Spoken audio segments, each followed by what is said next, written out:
உலகத்திலே செத்து போன குடும்பத்தை ரெசார்ட்ல வச்சு பார்த்த நீங்களா அரசியல் பேசலாமா?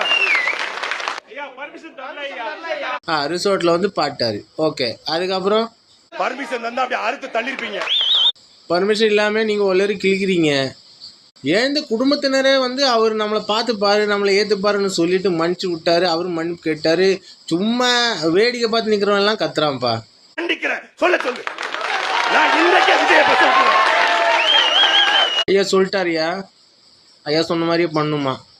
இல்லைன்னா ஐயா கோச்சுப்பாரா? இங்க கரூர் பிரச்சனை சிஎம் சார், நான் ஒண்ணு வீட்டுல இருப்பேன், இல்ல ஆபீஸ்ல இருப்பேன். வீடு எங்க இருக்கு? ஆபீஸ்க்கு மேல இருக்கு. ஆபீஸ் எங்க இருக்கு? வீட்டுக்கு கீழே இருக்கு.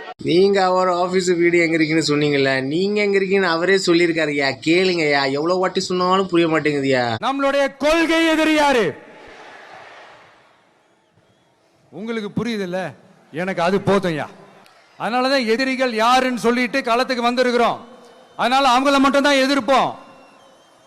அதுவும் அந்த எதிரிகள் யாரு இப்போ இங்க 2026 சட்டமன்ற தேர்தலில் களத்துல இருக்கிறாங்களோ அவங்கள மட்டும் தான் எதிர்ப்பு. இவ்வளவு எல்லாம் பார்த்தா தலைவா புரியாத தலைவா. உங்களுக்கு இன்னும் கொஞ்சம் கிளியரா சொல்லி வைங்களேன். மறுபடியும் ரிப்பீட்.